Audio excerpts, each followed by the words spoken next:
Hello, everyone. This is criminal profiler Pat Brown, and welcome to my analysis of The Monster of Florence.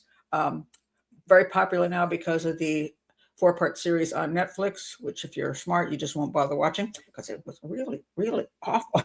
But at any rate, I'm glad you're here today. Many of you know who are here. This show was actually supposed to be a patron-only show yesterday. And you know how it is when you give a party and nobody shows up? That's what happened. So at 3 o'clock yesterday, I was sitting here and nobody came. And I'm like, what in the world is going on?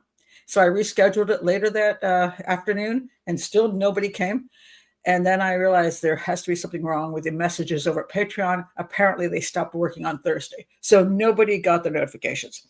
So today I decided I would do this as a public live. So if you're new to the channel completely, never been here before, please do subscribe to the channel, check my playlist and all that. This is once in a while I like to do an open live anyway, so that people can get to know the channel a little bit more and be in the chat room. Most of the time they are patron only chat room stuff because we have a nice community. I'll put it that way. And it's also a very supportive community. So if you'd like to be in the chat room on a normal, every weekend and during the week, I have a case show on the weekend and a hangout during the week. So 8 times a month, it's $5 a month, and it supports this educational channel. And you can go over here and join Patreon. But if you do, you may need to wait a week before you get your messages because I'm waiting for the tech support to come back. So, it's not I'm ignoring you. Just it's pretty awful. And again, if you're new to the channel, please do subscribe. That also helps the channel keep going. And so it was not fun yesterday. And I'm like, so I decided to do it open live today. So that is one of my opportunities to reach out to the public in general. And also, I was hoping this information would get out to my patrons. So I put it on X, I put it on Facebook. I tried to do as much as I could so people might see it and also show up in their, on their YouTube page. And so a good portion of you are here. So I'm really glad about that because it was not a good thing yesterday, let me tell you. So welcome everybody who is here. Tetrafin says, I was looking forward to notification. We look forward to your shows. Glad you sorted out what the problem was. Well, I know what the problem is. I just can't fix it. We hunted you down. Good for you. I'm so glad. Yeah, it was really depressing. I was just sitting here and, usually people come in before the show and then 10 minutes came and nobody was here. And then 5 minutes and then it was down to 2 minutes. I'm like, where is everyone? And then said, it's time to, start the show. And no one was there. And I was like, it was like being a teenager, say, throwing a party that nobody came to. It was horrible. It was sad. Okay, but I'm glad you're here. Yep. No mail. Yep, that's what happened. And so, yeah, I don't know. It's funny because about a month ago, everybody was getting double emails, and I finally sorted that out with them. But now nobody's getting any mail. So, and Brad is making you laugh. He says, "Dolt here and present," because I use the word dolt so often. I don't think you're a dolt. I do not. But that's very nice. I'm glad. Anyway, let's get to this. First of all, I want to talk about where you can get information on this case. If you haven't checked it out yet, there's 2 possibilities. And I checked out both of them. So I want you to know that. First, this is the new Netflix series. It's 4 parts called The Monster of Florence. I watched the first part, which was like 45 minutes. It felt like 45 hours. It was long. It was boring. It was so dark. I mean, I'm getting cataract surgery tomorrow, but I'm like, is it my eyes or did they just not put any lights on? And it was constantly somber with the sad music. And it was so confusing. I'm like, I can't even follow it. So I thought it sucked. So I just highly do not recommend it. Don't waste your time. I did come back the next day to give it a second chance. I lasted 10 minutes and I'm like, done. But this book, The Monster of Florence, it's written by Douglas Preston and Mario Spezzi. Okay, I want to say this. I think his name is Spezzi. I'm going to butcher all the Italian names, and I apologize to all Italians. I haven't had time to go and find out how each one is pronounced. So when I screw it up, if you're in the chat room and can give me a phonetic pronunciation and correct me, that's fine. Otherwise, just try to plug your ears because I'm not, I can read certain languages, but Italian is not one of them. So anyway, I'm hoping his name is Mario Spezzi, but I don't know. This book, I'm going to be talking about their number one suspect, but it's a fascinating book. And I will say this, Douglas Preston, sorry, I almost said Prexton. Douglas Preston is an incredible writer. That's my opinion. I've never read any of his other books, which he writes a lot of mystery fiction, but he is such a beautiful writer that, unfortunately, I kind of had to speed through the book because I was looking for information on the cases. And I'm going to go back on another day, get a glass of wine, and just start over. And because his writing is beautiful, and I was very impressed, and I don't get impressed that often. And Mario Spezzi is a journalist who's been on this case forever in Italy, in Florence, and fascinating. He's also a fascinating guy. And so I will be talking about both of them in relation to the case and their what do you call it? Their viewpoints on the case and their viewpoints on their number one suspect. And I do want to show you the picture of them. Where are they? Where's my guys here? Here they are. There they are. That's Preston and Spezzi. And interesting enough, Spezzi managed to piss off the police enough, and that they are actually arrested him for interfering with the case and accusing him of being part of the whole monster, some conspiracy thing.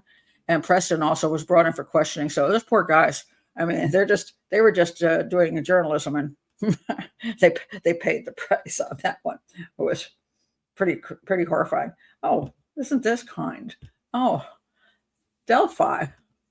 Wait a minute. I'm trying to figure out how to do this. Wait a minute. Hold on a second. Wait a minute. 1 second here. There we go. I can stick it up here. Delphi, thank you very much. I forgot that this you could actually do super stickers during one of these public live shows. I thank you very much. This is amazing. I appreciate that. Wonderful. So nice. Yeah, I forget about that, But yes, it does help an educational channel. I appreciate it. All right. Now, what is this whole case? It is an unsolved serial homicide case, a number of serial homicides, obviously, and it pretty much tore up that whole area of the country, destroyed a whole bunch of people's lives. They seemed to arrest like everybody. Some of the people got arrested were in jail for like a really long time before they were released, or they went to trial and got up and were then found not guilty. I mean, so there was basically, they couldn't figure out who did it, so they kept accusing people of doing it. And the evidence was always really shaky. I'm just going to read you just a tiny bit about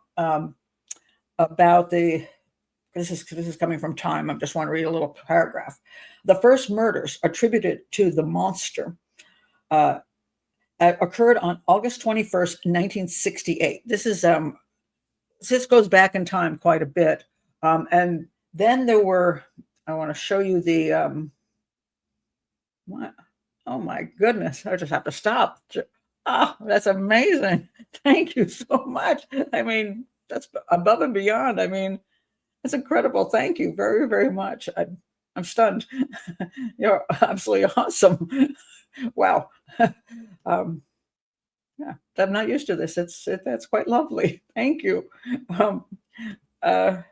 So these are the dates. The first one that was attributed to the monster, but may not be actually one of his murders, happened in 1968. And then you're going to see that 17 years goes by, and the last one is at 1985. And what's most interesting to me is that from 1968, which may or may not be his case, one of his murders, double murders. They're all double murders. The next one's not for another 6 years. which is why he may not have had nothing to do with the first one. He didn't commit that particular crime. And there's reasons why there's links between those crimes. I'll get to that. And then you'll see from 1974 to 1981, we're talking about another 7 years where supposedly he doesn't do anything. And then you get two in 1981, one in 1982, 83, 84, and 85, and then he vanishes. And that's kind of odd, although not unheard of. So I want to take away one of the theories about serial homicides. Well, it's not a theory. It's what people claim. You'll see it all over the FBI television shows and, mostly the fictional stuff, that a serial killer will come out and he'll kill every month on a certain phase of the moon. And then he'll do this until we catch him. And that's not necessarily true. There are some serial killers who kill quite often, and there are others who have a lot of downtime between their homicides, because in between, things are sort of going okay in life. So they may kill when they need to feel that power and control back. So their lives are in the gutter, and so they kill. And then they manage to get a job or a girlfriend or something, or get married, and then they hang into that for a while, and then maybe 5 years later, that all goes into the ditch. So they feel like need that power back, so they go and do it again. So it's really erratic. So some will be very prolific, some will not be so prolific. Sometimes they stop doing crimes for other reasons, like they get sick, they're incarcerated, or they die. So it gets really tricky determining who it would be when you have this kind of weird time spacing. I have some theories on that, so I'll get to that. But there are 17 years that this spans. Now and I want to show you the areas, because I'm going to have you sort of profile along with me as we go. This is a picture of not the first double murder. That one's not here, but you'll see 1, 2, 3, 4, 5. Let me count. Yeah, you'll see 7 of the double murders. And you will see, if you look at Florence in the middle, you'll see they're kind of all over the place. They're not in Florence, which would be convenient for somebody living there. They're 30 minutes this way, 30 minutes that way, 20 minutes this way. So they're kind of all over that map. And that also is kind of interesting, because serial killers usually kill close to home or close to work. So why is this guy here and there? And I'll show you, David sent this over. Just I thought it was a nice picture. And you can see the little round dots. In this case, you'll see over to the left, I think that's the 1968 one. And then you have all these other ones, and look at the one way over there to the right, in the right corner. So they're not close by. Here's another view of that. So you can see they're spread out. And so when we look at suspects, one of the things we want to look at is, why were they hitting in all these different places? Because the crimes are similar in that these are all lovers lane type crimes, although the lanes are kind of like, maybe just a dirt road over here and a pull off the road over there. But these are all two lovers in a car having sex. So there's that link between all of them, yet they're in such sporadic places. So it's usually what you have is a person who lives in like, for example, my area. Somebody might also be living in my area, and he knows a little lover's lane, and he might go and sneak down to that lover's lane and grab somebody. Or he might know where there's girls walking from the bus stop and grab a woman over there. But they usually do things in their area, not here and there and everywhere. Now, truckers, there are some truckers who will go long distances and therefore will pick up oftentimes prostitutes from truck stops and then take them along with them and then dump them in a field. That does happen. And the other reason people end up killing in different places is that they move a lot. Sometimes if they're not really, stable, they live with a cousin, then they live with another cousin, then their sister takes them in. And so they can end up in different places. So if you got a suspect, you want to find out, where's this guy living? And all these different times, if you can find that out. But it doesn't sound like to me like a person who's super stable, because why is he in all these places? And why does he know where all the lovers' lanes are, where all the lovers pull over, which is kind of bizarre, you know? So that's the basics of, uh, I'll bring this up right now, Kimmy. Kind of gave me Zodiac vibes. Yes, and there's a person out here who spent a lot of time uh, trying to connect the two of them, and he got himself in a lot of trouble for trying to do it because he became obnoxious, and I think he annoyed the police. So the concept that they were the same guy, which I think is ridiculous. And it isn't that somebody can't live someplace and then move to another country and start up. That can be done. I'm not saying they can't, but I've seen this same claim for Jack the Ripper, that really was an American who then went over to England. No. And then there's the case in Germany where the whole family was brutally murdered. And there was another case that was similar. I think Ohio, Pennsylvania, Ohio, where a family was like axed the same way. And somebody's like, it's the same person. No, you know, just because somebody uses an axe in two different countries, kills off a family, doesn't mean that it's the same guy. So it's not very likely that there's any connection. And I have seen no connection. So I think that's the one theory we could chuck out the window really quickly. So was Iowa? Was it? Okay. Ohio, Iowa, Idaho. It's hard to remember all the places. So what Zodiac did was, Zodiac was a whole, I think, very different kind of guy. I really do. I think I did a show on the Zodiac, a totally different kind of guy. This guy is more of a sick, angry loser type, you know. And I think that the Zodiac guy was more of a guy who thought he was clever and wanted to be seen in the media. And of course, he sent letters and all kinds of things. So I think it was quite a different type of fellow. But I don't think it's connected. So, you know, I think we can jump away from that one. So then I want to talk about over the next 17 years, 7 couples were murdered in similar circumstances to the original, which I'm going to get to in a second, usually on weekends. And that's important. And also when it was dark out, the moon was it they call it new moon? There wasn't much moonlight. So we do see things that are similar. Weekends, not much moonlight. And also something I noticed is that the majority of them were summer. Take a look at this. The first one again is put that one away as separate. We have one here in September, but that, you know, and then we have one in October, another one in September. But you see, it's June, July, and September and October. Where's the rest of the year? Where's November, December, January, February, March, April? Where's the rest of those years? The rest of the months? Now, is it as warm in Italy in those months? No. So maybe he preferred warmer times, or maybe he wasn't around during those months. And that's something, again, one would look at if you're looking for a suspect. Is there some reason why he's not most of the time there from majority of October through the end of May? Is he someplace else?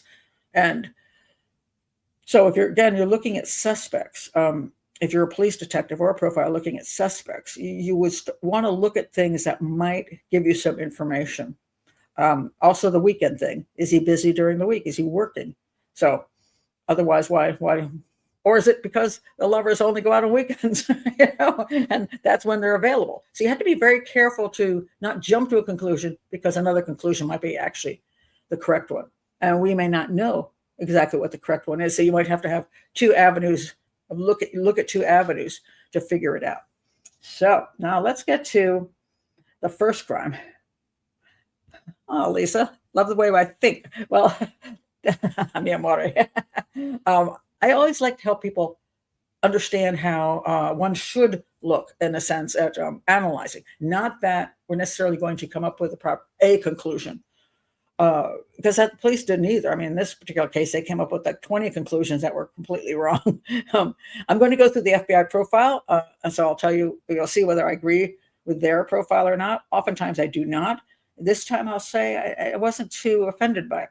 So, yeah. So let's get to the different, all the different people who are murdered. Now, it's kind of an overwhelming case in trying to understand it. So I'm going to narrow it down. I'm not going to get into every detail of how each one was murdered. David, actually, you said a really good thing. It really has very, very useful information on it. If I were doing a full analysis of every single crime and all the different, if I had a year, I don't. But for the purposes of this channel and education, I want you to understand the basics, the things that mean something, and what would you be looking for under those circumstances. Now, the first one happened back in '68, which most likely is not the monster, but has connections, or it could be the monster. So it's one of these iffy things. So here we have them. It says Antonio Lobianco and Barbara, I think I'll say her name, Locci, Barbara Locci. So what happened here was, she's an interesting character, but they were on a date. Now, mind you, she was married. Well, that didn't seem to stop her from having lovers, and so he was just one of the many. And they went on this date, and they pulled off on the side of the road. They went and to have sex and got shot to death in their vehicle. In the back seat was her son. They took him to the movies, and then when they thought he was sleeping in the back seat, pulled over to have sex in the front seat while he was sleeping in the back seat. Great people. Anyway, so they were attacked in their car while his son and Natalino Mele lay asleep in the back seat. Upon waking up and finding his mother dead, the child fled in fright and reached a nearby house. And I don't know the truth on this. Supposedly walked a couple kilometers. And the Netflix thing, that's the part I saw, had the police saying, but you didn't have any dirt on your feet. And because he walked in socks, and then where somebody must have carried you. And then that's so fictionalized. It's very annoying. So that's one of the reasons I didn't like it. But anyway, he got there. And now her husband, Stefano, he supposedly wasn't the brightest guy. He was kind of an older guy she was forced to marry, kind of a clan thing where you're going to marry this guy. They were both from Sardinia. And so this became known as the concept that somebody in that family or clan was involved was the monster. They followed this thing called the Sardinian trail, put everything together. Now, mind you, the authors of the book do think it's one of the Sardinian group there, okay? But we're going back now in time to '68. And so she was having an affair with, let's see, one of the cousins. Came and stayed at their house, and then she had sex with him. And then the other cousin showed up, and then she had sex with him. And then she had the audacity to go have sex with somebody who wasn't one of the group, wasn't one of the family. And so one theory is that one of the men who she was sleeping with, or the whole family, got pissed off at her for slutting around with somebody outside the family. And that's why they were shot to death. All right. So anyway, her husband was charged with the murder, which I've always found a little bit odd. First of all, I think it would be strange that all the times he had to kill his wife and every lover she'd been with, why would he pick a time when his own child is in the vehicle and kill the child in front of, kill the mother in front of the child? That one just didn't make a lot of sense to me. And besides which, why shoot her now? I mean, why kill her because she's cheating on you? Because she's always cheating on you. And I say there was a whole bunch of weird sex stuff, which I'm not going to get into. So, but he confessed. Why? We don't know. But then he was in prison, and he spent 6 years in prison. While he was still in prison, 6 years? yeah, I guess by the time they arrested him, the next murder, double murder happened. And then they went, oh, well, maybe you didn't do it. Anyway, so then he said, it's somebody else, one of the people she slept with, the cousins, somebody else. They were the ones that killed her, but they had no evidence of that. So they started like they one of the characters, who did they do? Francisco. They put him in prison. I think he was there like a year, and another murder happened, so they let him out. Then there was, because now they're thinking there is a serial killer, and then the other one is put in prison, and then another murder happened. So they should be happy they all went to prison at least for a period of time, because while they were there, there were more murders, so they were released. It's a crazy story as far as how all of this went down.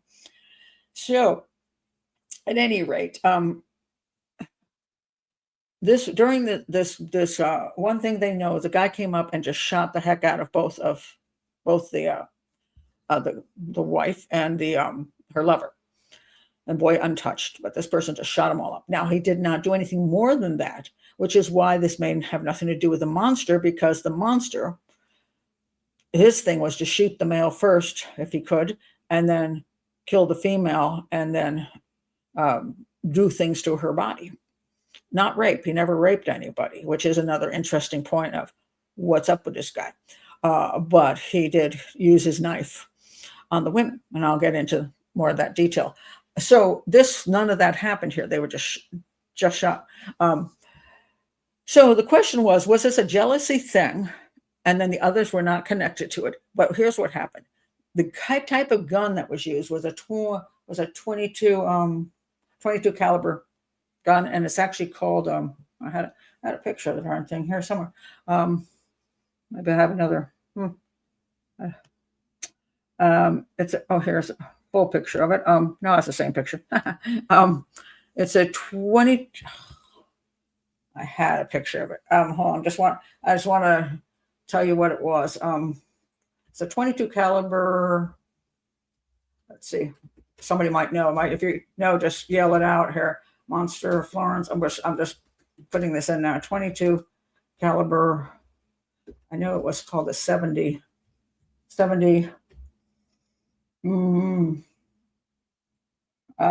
Beretta. So it's an Italian gun. It's a Beretta. So it was a 22 Beretta, it was the 70 model, and it was actually made about the time that she got killed. So this type of gun was used in this murder and in all the other murders.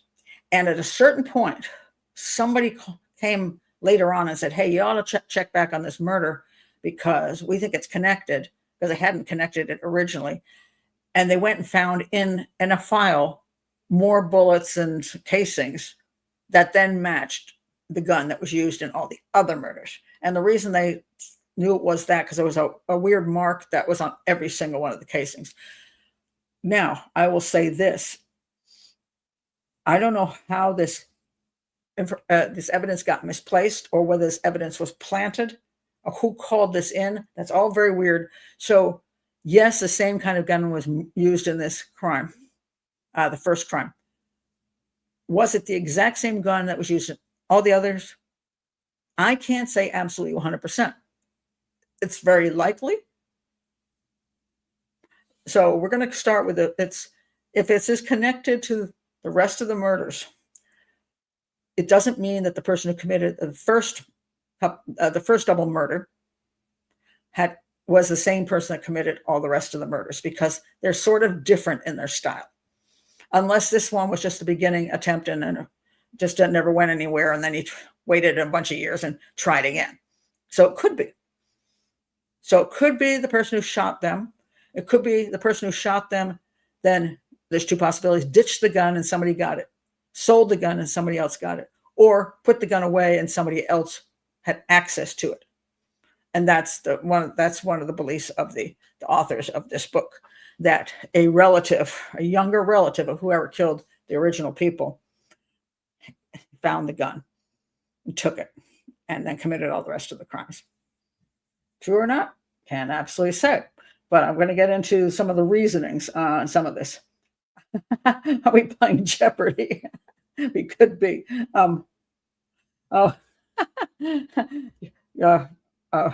I was looking at Beretta. When you hear Beretta, you think of Robert Blake. Yeah, as opposed to the gun. Yes. Okay, let me bring this up. David, yes, it was an anonymous letter sent in June 1982. The 1968 casings have been saved in a case file and were a match to the others. Same batch of bullets, too, apparently. Yes, that's true. The question is, who would have sent that letter? So the only person that would send that letter would be someone involved with that family. So that's one of the reasons that authors of this book think that person, somebody in that family, might have sent that, trying to say, hey, it's one of us, our guys, but check out that. Or in theory, the problem is there's some really sketchy stuff on where those extra evidence was found. It wasn't originally, I think there were only like 2 bullets or 2 casings found originally, and then all of a sudden these pop up 7 years later. And one thing that there's a guy's name attached to who found it, but it's not in this book. And I found that interesting, because if you know who looked it up, because it's in I think it's even in Wikipedia. Let me see. Hold on, let me see where it is. Where are you, buddy?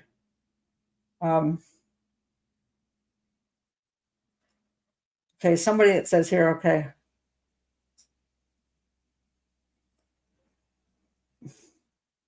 I can't locate it now, darn. But it's not absolutely clear is the problem. Do I think it's very likely it's the same gun? Yes, I do. But who ended up with the gun and how they got hold of the gun, that to me is more of the issue. So we'll get to that. All right. So now what happened with the rest of these people? I'm going to give you a very short thing on each one of them, and then we're going to go to some FBI profile, and then what happened with that FBI profile? Did the police go with that, or did they not go with that? And then did these guys like the FBI profile, and why did they have a suspect that the police aren't interested in? And one thing we're going to find out during this, I want you to keep 2 things in mind. One is confirmation bias. When you have your eyes set on somebody, you often try to link him to things or make things meaningful that may not be meaningful. So confirmation bias is always a danger. Whenever you're profiling a case, working on a case, you want to think that person did it. You'll find reasons to connect him to everything or anything he says, or moves his eye this way. And sometimes if you watch some of the shows, which to try to detect these behavior, body language shows, and you already don't like the person, like Casey Anthony, and then Casey Anthony goes, and you go, see, or she goes, oh, she blinked her eyes, and sometimes it's just because you already think that person's guilty, and everything they do then means something. Maybe it doesn't. So there's confirmation bias issue to get into here. And the second one is the unreliable narrator. Because the book is great. It's a beautiful book. But when it comes down to specifics on certain things, I just don't know how accurate they are. Because if he's telling a story, that can be influenced by the fact he's telling a story. Also, if they have their suspect, again, are they leaving things out or adding things in that are unproven or only they heard and nobody else did? That becomes an unreliable narrator. And you can't say, oh, I must be true, because we don't know if it's true. I don't know if half of the stuff that I've seen in Netflix, I've read about, this was in the police files, this was said. I don't know if any of that's true, because I don't have my eyes on it, and I have to be able to evaluate it, and I really can't. So always be careful of that when you just jump to conclusions and, oh my God, they said this and therefore it must be true. Not necessarily. So let's get to the people. All right. So we have the couple that were temporarily coupled that got shot in 1968.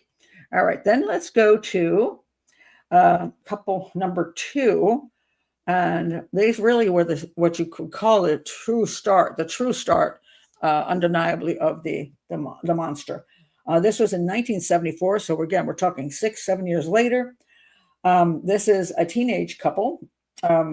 Pasquale, again, I can't pronounce this. Genticore, I don't know. And Stefania Pettini. She's 18, he's 19. And he was a barman, she was an accountant. They were shot and stabbed in a country lane near Borgo San Lorenzo. And when I showed you this map, go up there in that right-hand corner, and that's where that occurred. So who the heck was way up there? Because that's quite a distance from all. If you look at the other crimes, they're still far. They're still a good distance from each other, but that one's really the most distant of all. And why was that person way over there? And they were stabbed in a country lane while having sex in the car, and they went to a discotheque called Teen Club, where they supposedly they spent the evening with friends. Now, the Teen Club is interesting because that if the killer was younger at the time, it's possible that this would be an earlier crime, that he was able to get into the club and hang around the club and saw them. Possible. So the Teen Club may have something to do with it, or may not. Then they were both shot, and she was pulled out of the car, and he stabbed her 97 times with a knife. A lot of picarism type things, and like also kind of making like markings around body parts, and then violated her with a grapevine stalk. He didn't rape her with his own body parts. He stuck a stalk up her. Okay. And the other interesting thing I said about this area was the particular area was frequented by voyeurs. Now, this is in the book, and it's very interesting. Supposedly, there's a reason for all these the teens to be in cars, because they're coming from Catholic families and they're living at home. Most of them are living at home, and then their family's like, you're not coming in here and having sex. So they would go out in the cars and have sex. Supposedly it's changed a bit after all of this. They're like, okay, maybe we'll have to work something else out because we don't want you murdered. But because there were so many kids having sex in cars in certain different areas where they pull off the road, they go into this whole thing about how there were these voyeurs, and they would sneak around in the bushes and peek in cars, a bunch of peeping toms. And they actually did exist, these peeping toms. And I don't know, it just wasn't much to do in the area. So, they're bored. So that's what they did. They just hung out at night in the hills and waited for our car to pull up and peeped into it. There's also some information about how sometimes what they do is blackmail the person. It's like, okay, we caught you having sex, and if you don't give us some money, we'll go tell your family, that kind of thing. So the question would be, did this start because was he a voyeur? Or in other words, was he a peeping Tom? And a peeping Tom is often the beginning of rape and serial rape and serial homicide for a lot of these kind of guys. That's why you always have to, when they have a peeping Tom in the neighborhood, a lot of times the police would go, oh, he's just a peeping Tom. He's not just a peeping Tom. He's a peeping Tom. And if he does that, he's dangerous, because the point about it being a peeping Tom is that you're invading somebody else's private area, whether it be peeping through their window and watching what they do. And then some peeping Toms will then go into the house and muck around. They'll sometimes open up drawers and steal underwear. Some of them will take out some chewing gum and stick it in the underwear, so that when the girl pulls out her underwear next time, she's like, oh. The idea is that you're moving closer and closer to the person, your target, and getting into her private space. And then the next move is going to be literally getting into her bodily private space. So they're dangerous. They're not just little, he's just a peeping Tom. No. So they had these peeping Toms running around in the hills.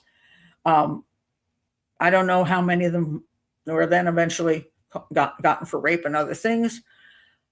And this guy could have been a peeping Tom. So you definitely want to look at people who lurk in certain areas, because the one thing is true about how they sometimes pick victims is that if they don't have an issue about lurking around a lot, they may lurk around for a couple months before they actually find the victim. They may be up there and see a car come in and can't get close. In another week, another car. They might be lurking and lurking, and finally one day, that's their opportunity. Now, how they get to that location is also interesting. Uh, are they on foot? Are they on a bicycle, on a motorbike, or in a vehicle, in a car? Because this guy did get quite close. He would suddenly pop up and shoot all these people. And there was only one instance I really heard about a car, so that they thought they saw a car in the area. So how's the guy getting near all these people? Now, is he driving a car into a general area and hiding the car and then doing things on foot? Is he putting his car someplace and then pulling a bike out of it and bicycling someplace so he can hide the bicycle and then bicycle away?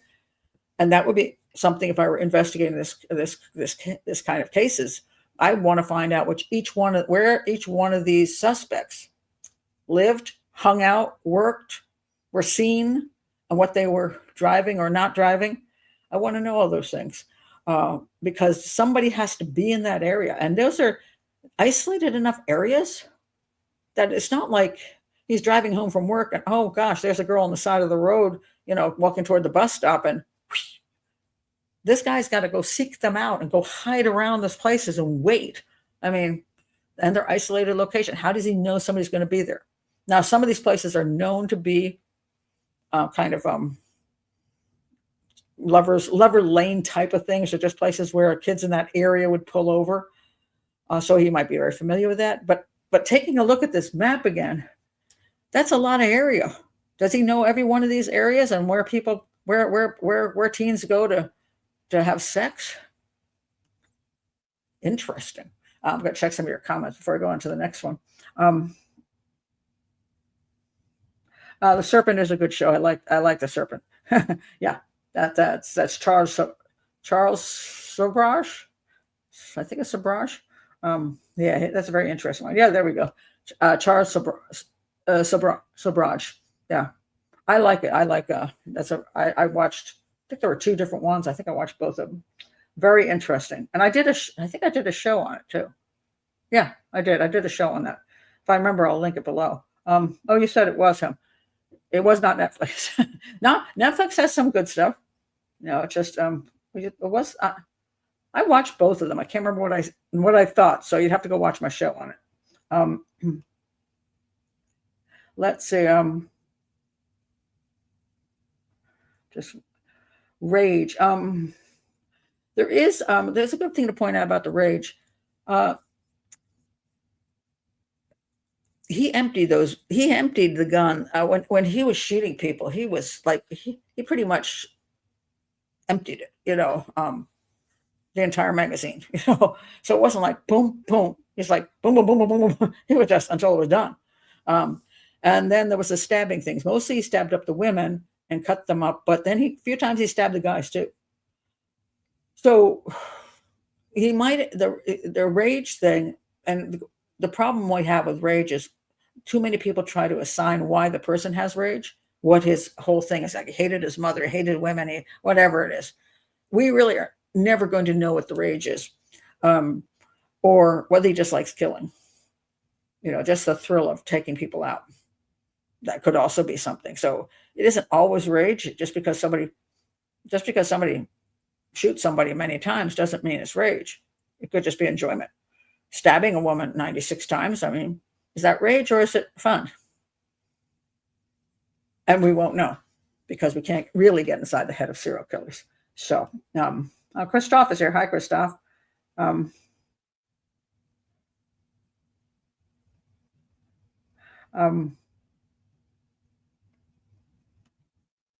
You don't have to be you're talking about the incel issue.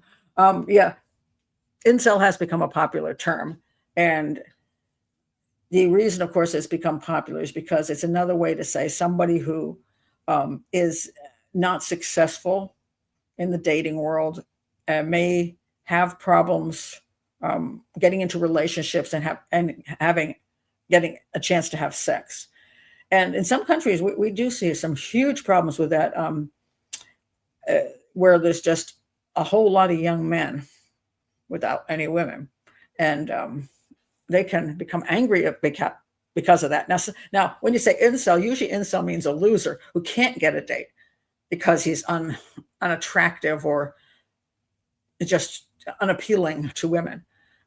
It doesn't deal well with women. Then there's other men who can't get women because there just simply aren't very many women around, or not any available women around, and maybe even not prostitutes. So that can be another factor. In this particular case, the belief of these two is that the guy was having issues, not any kind of relationship, being with a woman, and essentially because none of the women were raped, they theorize that she essentially was impotent of some sort, unable to get it up.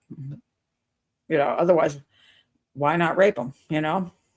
So why wouldn't you do that? Because you have some kind of psychological or physical issue, or both. And so, yeah, you can put labels on, but doesn't really serve a purpose. All right, so they were the first. They were the first ones. The second ones were there they are. This was 1981. So now we're talking again. It's quite another 7 years. That's a heck of a long time between. Now, is it possible he was someplace else committing some kind of crime someplace else? And the answer to that could be yes, but all of these crimes are double murders. So you kind of wonder, if you don't see double murders someplace else, would he just be doing single murders meanwhile? Because he seems to be targeting Lover's Lane, and he takes out the guy for the most part first, for the reasons that he's not what he wants. He wants the woman, and he's eliminating the problem, which would be a guy who'd fight back, or a guy just got to get rid of him. So, and it could be because, and you could say, oh, he just gets rid of him because it's like, you got the woman and I didn't, I'll kill you. And then he goes and gets the woman, right? Again, you can make that up in your head. But there weren't any of these other double murders and all these big downtimes. So I don't know. That's very interesting. So anyway, these were 30. He's 30, Giovanni Foggi, and her name is Carmela De Nuccio. She is 21. They were shot and stabbed in, let's say they were, if we look at this one, they were, where are they? Yeah, here they are. You can see them over on the middle of the left. So they're over there. Now, remember the first one that we know is a monster was way over on the right, up in the corner. And now, they're in the middle. They're like just a little bit, if you look at the line, just a little southwest of Florence. So, but about 30 minutes away from the other crime scene, which again is quite a distance. What happened here was, okay, so they were shot to death, and then he pulled her out of the car, and this is where it gets bizarre. He cut her pubic area with a notched knife, and this is what he started doing to the women. He started cutting them out of the vaginal area, and usually they said it was like 3 cuts. The medical examiner claimed it might be a scuba knife, because there was some kind of notch thing in it. Now, here's something else to keep in mind as we go through the possible suspect issue. I don't know, just because a medical examiner said this doesn't mean that that is accurate. Again, I don't have any proof that it is, or he just happened to say that. Don't know. I don't know whether this was the exact weapon used in every one of the crimes, the exact knife, or whether they changed up knives. I don't know, because I can't access that information. And one person's opinion doesn't mean a lot. But I did find it interesting if he said it was a scuba knife, only because you can use scuba knives for a lot of things. It don't have to be used in scuba. It could be used in, cutting vines and other things. Could be used for. You could use that kind of knife. I don't know whether you can gut fish with it. So one of the questions I had is it possible the guy works in the fishing industry during a good portion of the year? And that's why he's not in town for that amount of time. And that's why he has that knife, because he's off on boats and stuff doing that. And then that finishes up and he's back on land in those other months and most of the summer. And then is he doing like going around and working in various farming activities, vineyards and stuff like that. and maybe picking up odd jobs, but puts him in each one of these areas at some point in time where he hangs around that area for a month or two and gets to know where the young people go to have sex. So that's what he did. He did that. And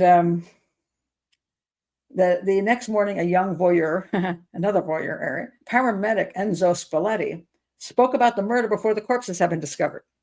He spent 3 months in jail and was charged with murder before the perpetrator exonerated him by killing again. I tell you, these guys get really lucky. So that's the second one. Then you get to the third one is this couple. He's 26 years old, Stefano Baldi, and she is Susanna Cambi. She's 24. They were engaged couple. They were in a park, and the same thing, pubic area cut out. And then an anonymous caller called her mother the next morning and to talk to her about her daughter. So was that the guy?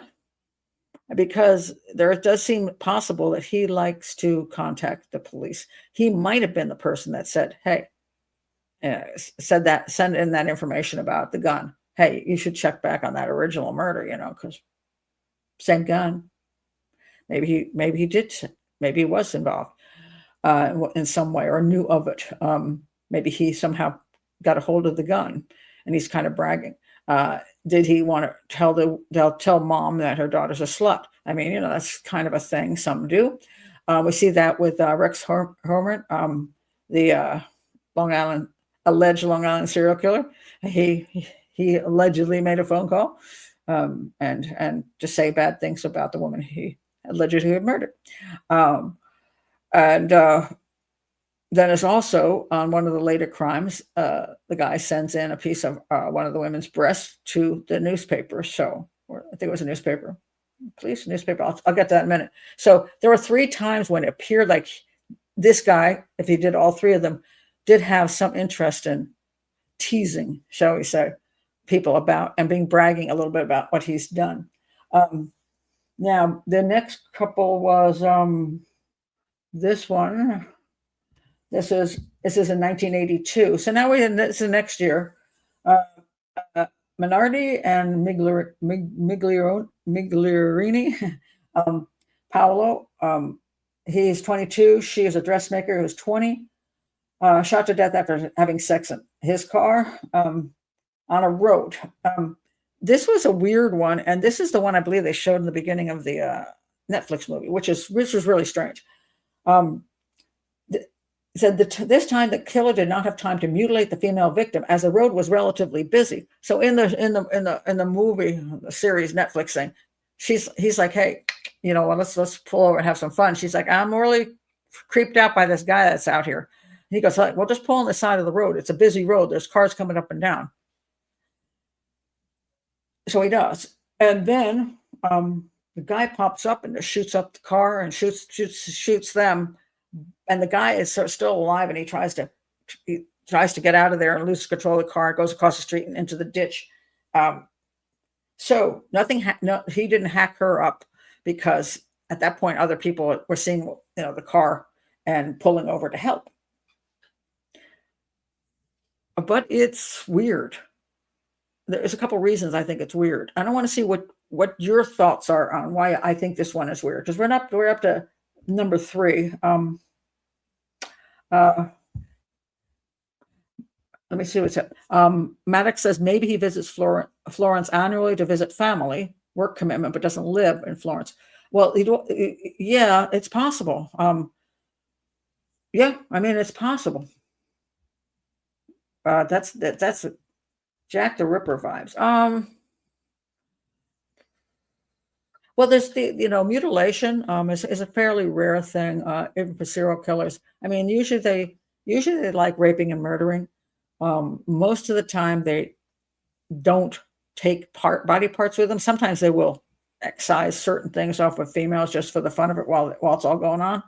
But that kind of thing where they actually start cutting away pieces of the body is fairly unique.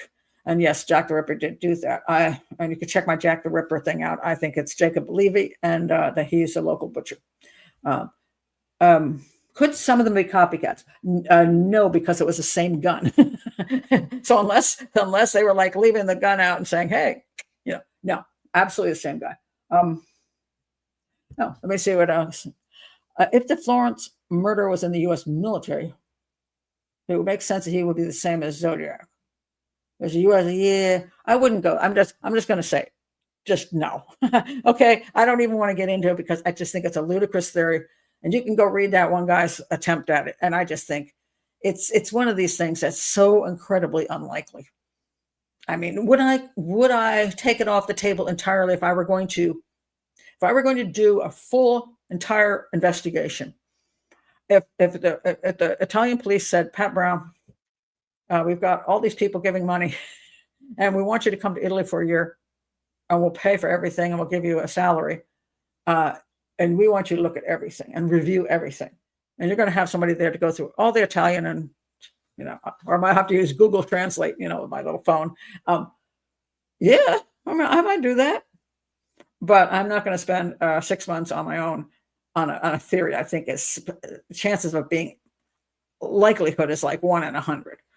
So it's just too unlikely. It just is. So I'm not going to go there. I'll let somebody else get there. You have to pronounce Italian names more passionately. I will work on that. Let me see. Let me try again. Paolo Marinardi and dressmaker Antonella Migliorini. Is that embarrassing or what? So, is he getting sloppy? DKM, that is a good question. It seems like impatient more than sloppy. I mean, if he's always found a good place to go and wait for them, wait for them someplace. Did he just not get? Was he just? Not, I think it would be more impatient. Man, I just can't get any of them, so I'm just going to grab what I can. That's one thing. Sloppy, yeah. The slop. Why would you do it on the side of the road where you could be seen? That's a stupid place to do it when you've been so successful doing it, waiting for somebody to go down a nice, dirt road, and you've got darkness, and you've got no moon, and you have all that opportunity to spend time getting your, first of all, the gun is, he didn't have a suppressor on the gun. Some people call silencer. He didn't have a suppressor on the gun, so it wasn't like nobody heard it. Some people thought they heard backfiring. So he's in a location where he can shoot that many times and still have time to drag the girl out of the car and hack her up. That's a lot, and then get away. So why would he suddenly think this would be a good idea on the side of the road? Seems to be weird. Let's see. David, I think he meant to drive the car to a more secluded place, maybe near to where he had parked his own car. Okay, let me stop to think about that for a second.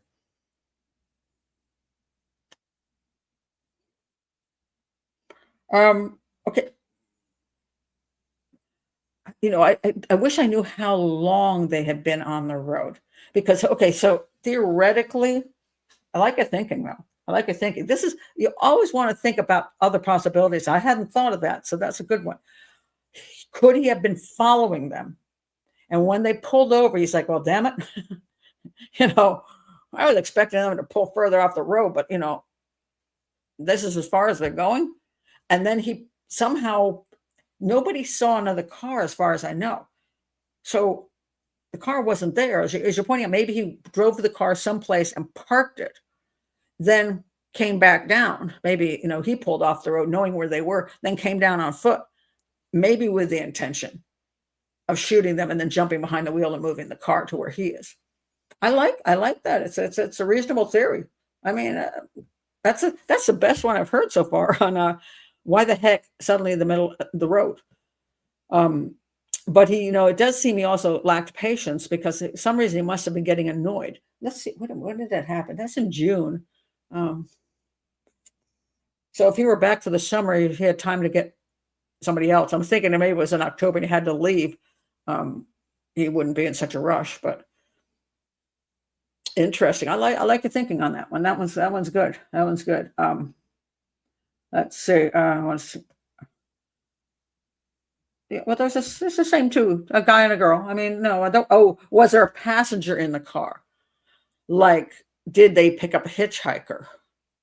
But if they did, it's just a stupid place to even do anything because you're going to be seen. So I kind of like David's thought because that makes more sense to me. The guy's not a total idiot. Okay, he seems to have some level of planning and carrying out what he wants to carry out and getting away with it and not being seen. That's a lot. That's pretty good. Um, and having weapons with him, and having ways to move things and get around. Um, that's why I don't think the guy was like a village idiot, because there was one guy they thought could have done it, but he was, I'm not going to say he was low IQ, but just not smart. You know what I mean? So I just think the guy had a level of intelligence to be able to. So I'm kind of with you, David. I think that's a pretty good thought. Now, I also think that he didn't have all that extra time to be lurking, but I don't know why that would be. He'd have to be in a rush and he couldn't wait a few days because it seems like he wasn't killing that often that he couldn't just take a break. You know what I mean? And say, okay, I'm gonna just stalk in this area, and eventually somebody will roll in like they have before because they were up to this is number 3, I think. So, um, but I think that it is weird. But I think David, you might have a good thought on that. Um, the next one would be uh, this this sort of couple. Well, they were coupling, yes. Anyway, in 1983, on September 9th, Wilhelm Friedrich Hoist Meyer, and he's 24, and I think it's yeah Jens. Yeah, wait a minute. Oh, and I'm thinking of Danish. Jens Uwe Rusch. Okay, that's my bad German now. Sorry, guys. They were visiting Italy to celebrate an important scholarship that Mayer had just won. That's the guy on the right. They were shot to death in their Volkswagen Samba bus in Galuso. Um, and you would say to yourself, but isn't the guy on the right a dude? And yeah, okay. So apparently they had pornographic materials in there, and even though one guy had a kid, maybe married, I don't know. But anyway, they were having fun in the vehicle, and I believe that the monster came up there and shot them, and then went, "You got to be kidding me! It's a dude," and left them alone at that point because the parts that the guy had wasn't the parts that he wanted. But he had this long blonde hair, and so I guess if they were in the middle of doing certain things, all you'd see is the long blonde hair, right? So he got surprised on that one. So that must have annoyed the crap out of him. But anyway, then another year goes by, and now we're to this couple, and this is Claudio Stefanacci and Pia Rontini. He was 21, she's 18. He's a law student, she's a barmaid. They parked in a woodland area near Viccio. Now, this particular time, the killer not only took her pubic area, he also took her left breast. So now he's actually, um, accelerating his interest in body part removal. And then there were some reports of a strange man following and saw unpleasant man at the bar. But one of the problems you have with these kind of things after the fact is you look back in time and everybody starts looking like a creep to you. So you're like, oh, I think maybe that guy at the bar, or this guy could be a guy walking behind you on the street and all he's doing is going home. But no, he was following me. So the police always have to deal with witnesses who, looking back, may add on evil intent to people who are doing nothing wrong at all. But on the other hand, it could be a creep, and that creep could be a killer. Yeah. So you have to. It's important. You have to find out who those people are, just in case they are the guy. So now he's moved up to, say, breast removal along with that, and then we have the last couple in 85, and this is they're from France. Oh, now I gotta come with French pronunciation. Jean-Michel Kravitchvili. Yeah, I don't know. Is he French? Oh yeah, he is too. And Nadine Moriot. I don't know. I'm guessing on that. Anyway, he was 25, she was 36. He's a musician, she's a tradeswoman. They went camping, and then the guy ripped into their camp. Uh, and I thought this part was interesting. When he's shooting him up, the male tried to run, and the killer, he ran, but the killer caught up with him and killed him. There's one reason I don't believe we're talking about. There's a fellow later on that became a suspect. I'm like, that guy's fat and slow. You know what I mean? So I can't see this. I believe this was a young enough man, a fairly strong man, because he was dragging the women out of the cars and pulling them up hills and chasing down guys. I think he's a sturdy fellow, not wimpy at all.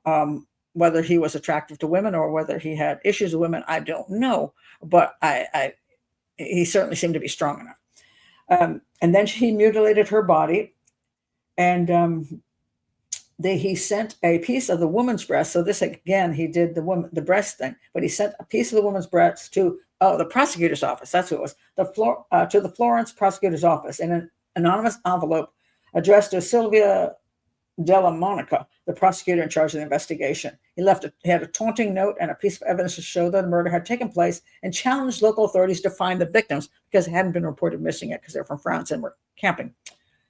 And a person picking mushrooms in the area discovered the bodies a few hours before the letter arrived. So there you go. And then they stopped. Why did they stop? Well, in theory, because the guy was, it's not because they caught the guy, because at this point in time, he's still unknown. Not that they didn't arrest half of Florence, but still, they didn't have somebody that in 1985 that they put in prison and stayed there for 20 years, so he didn't do anything. So where'd the guy go? What happened to him? And the problem is, again, it's so easy. A person can move, although we haven't heard of, although somebody else, I can't remember when,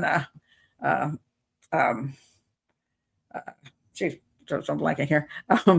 Zodiac. I got to look back on the dates on everything. So theoretically, if it was after, he could zip over there.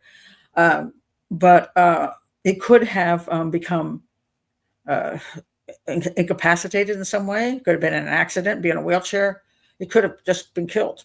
It could have, or he could be incarcerated for something else and be in prison the rest of his life. However, fairly recently, they had some DNA that they found in some of the bullets, and it matched nobody that was one of their suspects. So there you go. So now I don't know who they tested that DNA against, because I think these people, they're a suspect. I don't know that they tested him. He's also dead, that suspect. So I'm going to check some of your comments. I'm going to go to the FBI profile.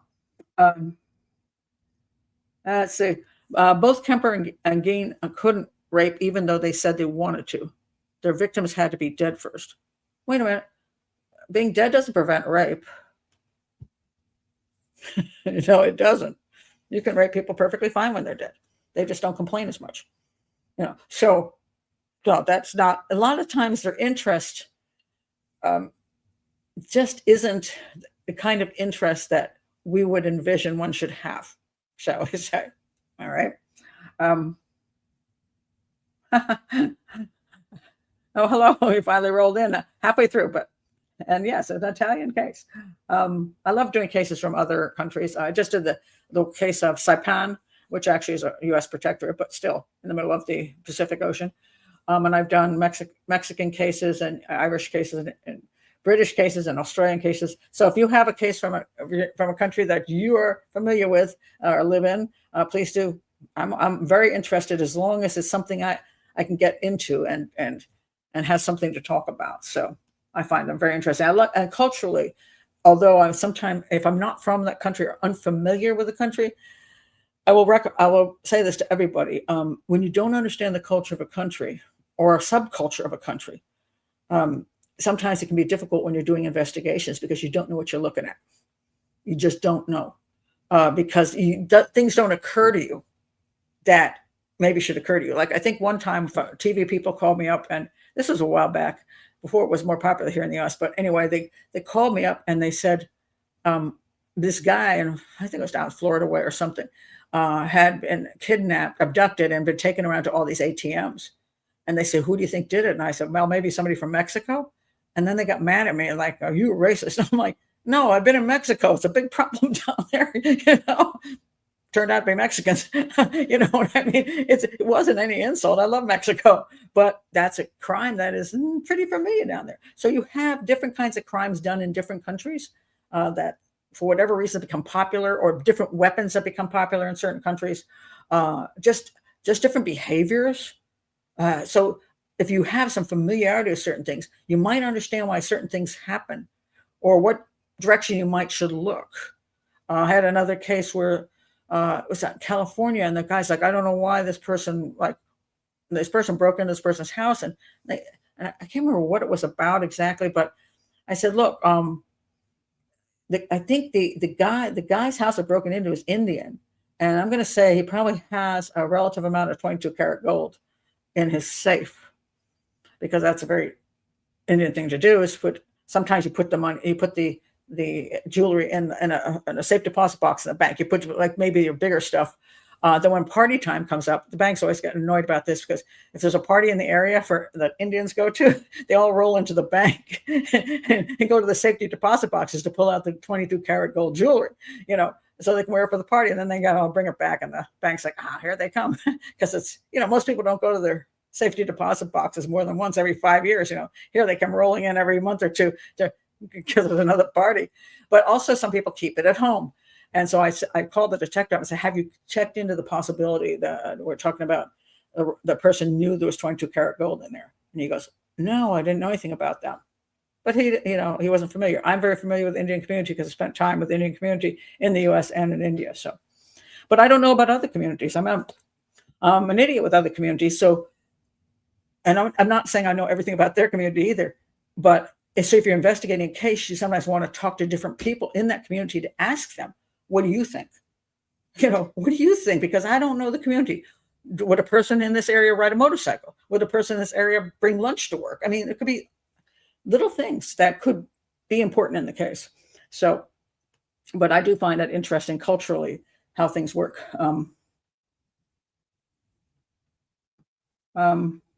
Would you consider this monster guy a sadist? Um, No, because for the most part, they're dead. He makes them dead really quickly. He's more interested in, in a way, you can say anybody who would kill people and take away their life is a sadist. You know what I'm saying? That what a cruel thing to do. And people always talk about, the actual damage. Like if a guy wants to torture you and rape you, then he's clearly a sadist. But if he just takes your life away, he's just a nice guy. I mean, that's what remember David Berkowitz? He said to a woman, he said to her, I always love that statement. It's something to the effect of, "Don't worry about it. I'm not going to rape you. I'm only going to kill you." It's like, thanks, appreciate it. Yeah, but so sadism can be in the killing too, just the thrill that you're taking their life away.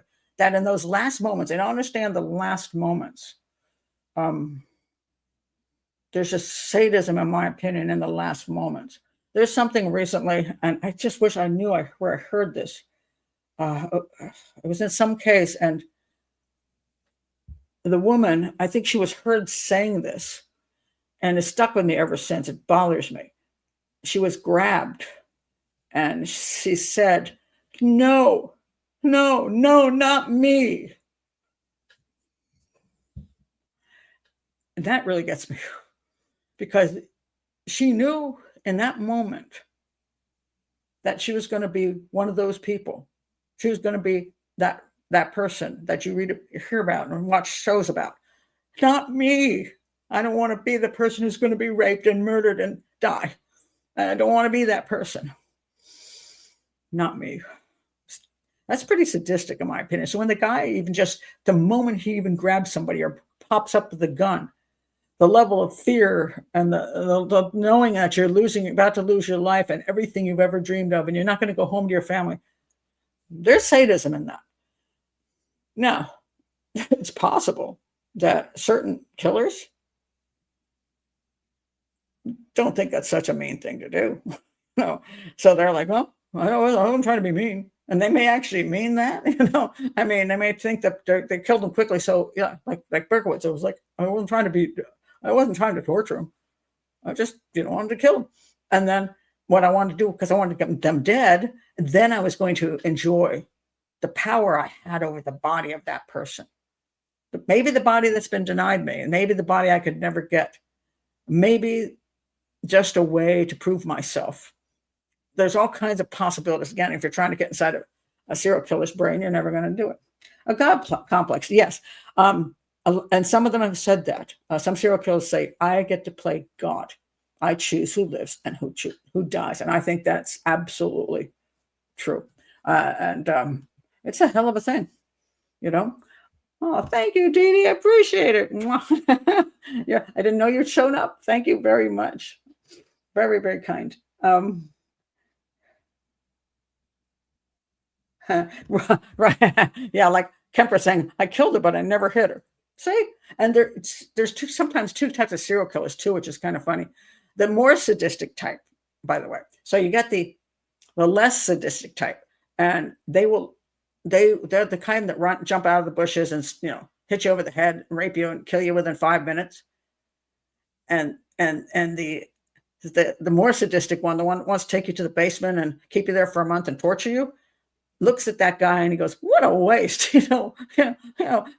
5 minutes. That's what you got out of it. That's a total waste. And the guy who kills off the girl in 5 minutes and just rapes and kills her in 5 minutes looks at that guy who takes the girl to the basement and says, "You're a sick son of a bitch," because I torture people like that. So they have their own little world that they're in. So yeah, of that, they think it's nothing personal. One of my favorite movies of all time, An Eye for an Eye, with Sally Field and Kiefer Sutherland. And one scene where he says to her, because he killed her daughter, he says, "Well, it's nothing personal." And she says, "Well, it was personal to me." Yeah. So, So anyway, okay, I want to go to the FBI profile. Do I agree or do I disagree? And then I'm going to go to, okay, yeah, let me go to the profile. And there seem to be two profiles. I'm a little confused, but I'm going to start with this one. This is a 2007 one.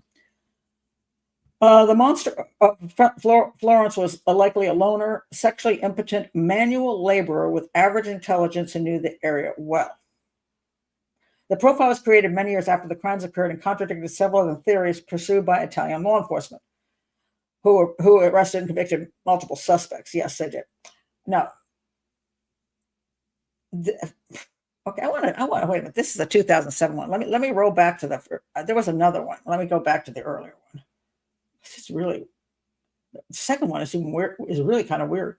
Let me go back to where is it? Hold on a second. Got to find it now. I have a whole lot of things open here. So, okay, where are you?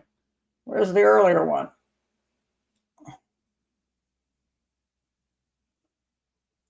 Hold on a second.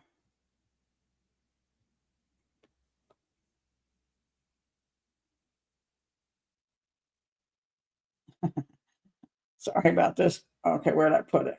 See, I only see maybe, it's way back here. Oh, maybe that's it. Okay, I'm going to have to go to there. Oh, maybe that's it. Oh, here we go. All right. I knew it was around here someplace. Okay, this was a 1989 one. So one was done in 1989. One's done in 2007. They don't agree with each other, so it's interesting. They suggested he was a sexually inadequate and reclusive Italian male with average intelligence, a semi-skilled manual job, and an obsession with his crimes. All right.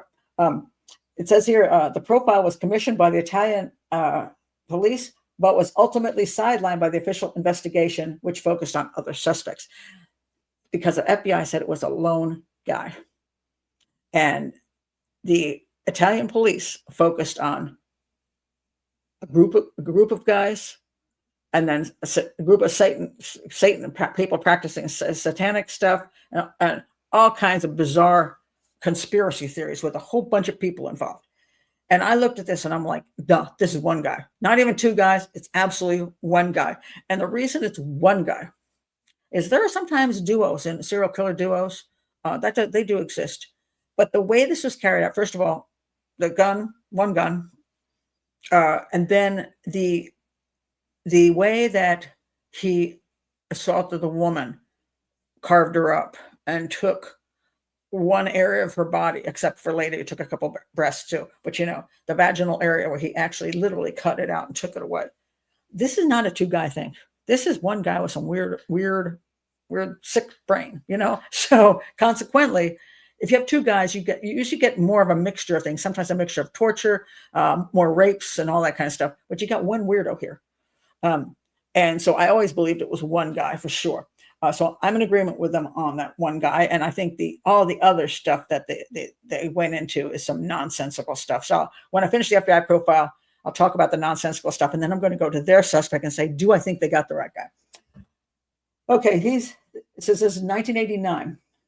A loner with poor relationships. The offender was likely to be sexually inadequate and immature with little to no consensual sexual contact with women his age. This would have made him unable to maintain relationships with women. I don't think I disagree with that because it's bizarreness. Usually when you get to the level of really weird stuff like Kemper and Ed Gain, and, Berkowitz, it's just so weird. I mean, if you're just a normal guy, you just, maybe just good old rape, you know what I mean? But hey, this kind of weirdo stuff usually indicates somebody is really off, not necessarily stupid, not necessarily incapable of other things, because he seemed to pull off the crimes pretty darn well. But he did seem to have an issue below the waist or in the brain. And I don't want to, or both, average intelligence and manual work. Okay. Average intelligence. Okay.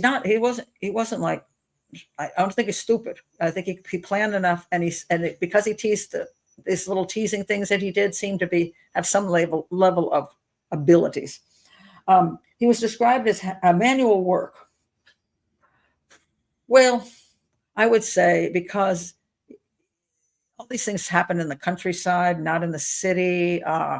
He seemed to be a strong enough guy. As I said, he was able to drag the women around and chase guys down. I'd say he's strong enough. So I would think, he's probably not a college professor. So I would go with the manual labor. It's perfectly reasonable. Now, one of the problems I always have at FBI profiles is they don't explain why they come to that conclusion. If they're going to say he's of average intelligence, I want to know why you think that. And they don't say.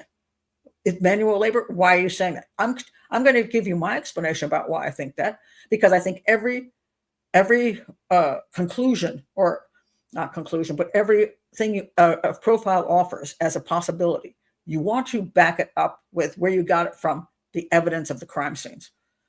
So there's got to be something there that's saying, hey, this is why I think this. And if you don't say that, in my opinion, you're just making up stuff. And the FBI often puts out profiles, they never explain them. And it's like, oh, I'm an FBI profiler and you shouldn't doubt me. No.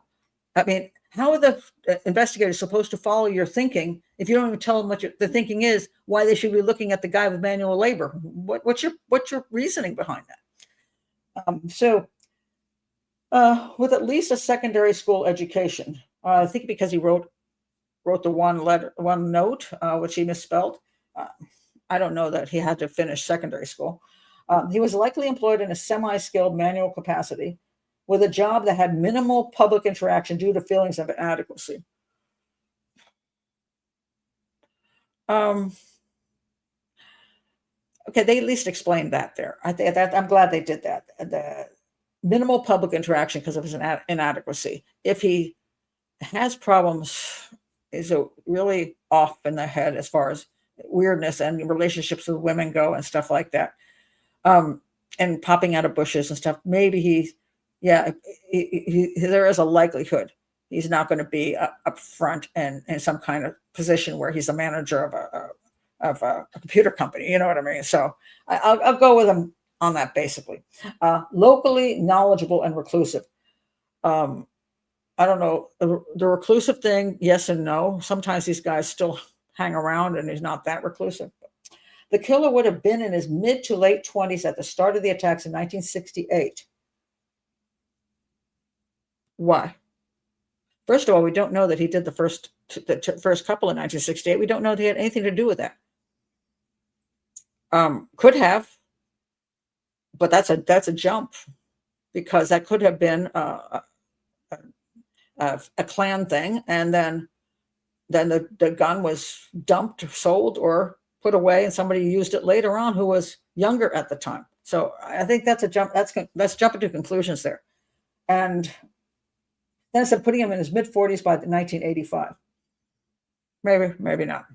Um, he was deeply familiar with the remote rural lovers lane sites he targeted.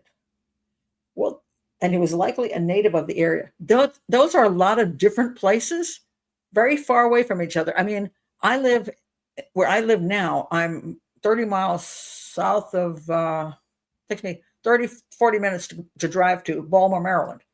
I don't know jack about Baltimore, Maryland. I don't know where to go. I mean, I can go up there with my GPS, and decide I'm going to go to a museum up there. I'm going to go to a restaurant up there. I'm going to go to theater. Yeah, I can do that. But I'm 30 miles away. I don't go there on a regular basis. I don't know much about that area. And if you put me 30 miles south of where I'm at, I don't know jack about that area either. I can tell you about the parks right around me. I can tell you where the school kids are, and all. I can tell you all that stuff right here. Maybe a town over, but even then it starts getting kind of weak. So this guy's 30 miles this way and 40 miles that way, and he's supposed to be intimately knowledgeable about these areas because he's a native of the area. Now, I have problems with that. I don't think he drove around to these different areas for that one day. I do think he must have had some kind of employment and places that he stayed in one area or the other. I'm wondering about farm work during the summer times. I really am, because he could get a job in a certain area, working on for whatever farm or vineyard or whatever. He could be going there in the summer to do something, or in the fall, harvesting, or I don't know. I'm not in Italy. I don't know the farming schedules there. I could see that he went to a certain area and stayed in a room there, or whatever, somebody's house. And then he probably had a car to get to the area. And then he would be in the area for a month or 2 or 3. And during that time, he could knock somebody off. So I don't think that's the way I would think that it makes more sense. So if I were investigating, I'd be looking for a guy who, for whatever reasons, is living in these areas for a period of time when the things go down, not somebody who just came through town for whatever, or stayed in one place. Because if he stayed in one place, what's he doing in these other places? So that would be my theory on that. Yeah. Somebody says I caught a live show, and they're rare unless if you're a patron. Under normal circumstances, you will get a message every week for 2 live shows, and you could come to 2 live shows a week. Otherwise, most of the time, these are patron only shows, and then once every month or 2, usually every 2 months, I do 1 public show, and that's what I'm doing today, because our messaging system went down. So you got lucky. David says, exactly. You can't simply be familiar with all these lovers' lanes. They're not main roads. Yes, it is interesting that many of these girls lived or worked or have worked near each other in Florence. I think that's interesting, but I don't think that he necessarily knew them, because then I don't think he's like driving around behind them all the time. I think it's much more sensible, since some of these people had no clue who they were. You got the 2 German guys, right? You got the hikers from the campers from France. So I think, looking at the way he's doing things, I think he doesn't know them before. I think he finds areas where they hang around, and he's in that area for a reasonable period of time that he can observe, or be one of those voyeurs, be one of those peeping toms for a period of time, and then he gets lucky. And that's what they're looking for, because if he's got no social life, you got a lot of time to sit in the bushes. He does. Let's see. He probably lived alone or with a family relative, like a mother or grandmother. This is always what people say. It's like he always lived with his mother, some female. And one of the reasons they say that, lived alone because he doesn't get along well with people, probably not married, is the theory on that. But the female relative, that's because female relatives are suckers. I have run into a lot of serial killers who do live with their sisters and mothers, just because they will let them live with them for free. because where the father or the brothers might go, yeah, dude, get your own place. But the woman's like, oh, honey, I'll give you, we'll help you out. So women are a little bit softer in that area. Then it says, what? No, don't do this to me. Seriously. It says meticulous killer. Noted that the killer's consistent use of a specific 22 caliber Beretta pistol suggests it was part of a kit of implements he reserved solely for the attacks, and a ritualized method. Okay, meticulous. Oh well, the reason he used the same gun was because if you bought it or you stole it, you might as well keep it, and as long as nobody knows you have it, why get another one? So that's a lot of times why killers who should dump their guns don't, because they're like, I spent money on it, man. And also because they like the gun. It's like my gun, my friend. So they don't want to give it up. And the same thing with a knife. It may be also has the memories attached to it. And it's like, nice memories. So so far, I'm not appalled by their viewpoint.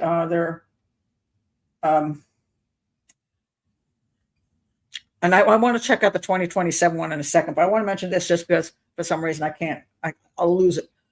The profile versus police investigations. The Italian investigation took a totally different direction from the FBI's lone killer profile. Now, one of them was the Sardinian trail thing, which they're following. The initial investigations focused on suspects from a Sardinian immigrant community, but these individuals were later cleared when murders occurred when they were in custody. Because the first crime, the husband ended up there, then eventually the two cousin lovers ended up there, and everybody got released because other crimes were going down and they weren't committing those crimes. So if the same gun is used, which it appears like it may well be, then none of those three guys, the husband or the two cousins who were having at it with his wife, were not the killers.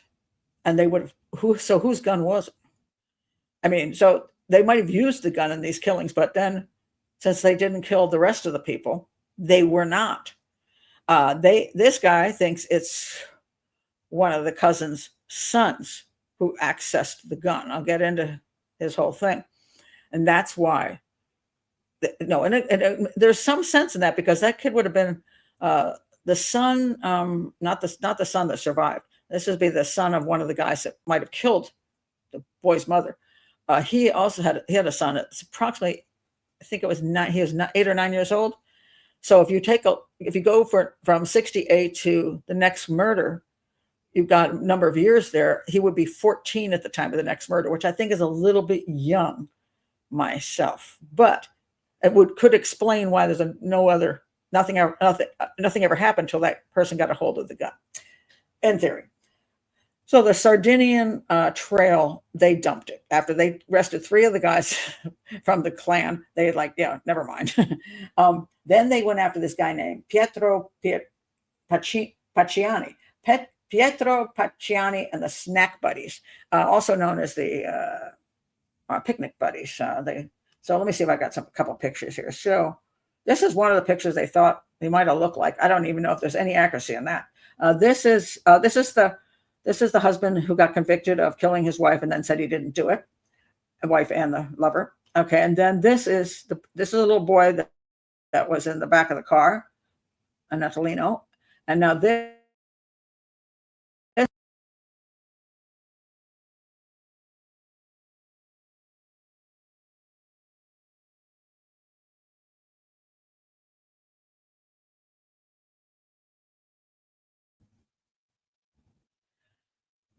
Hello. Sorry, I disappeared.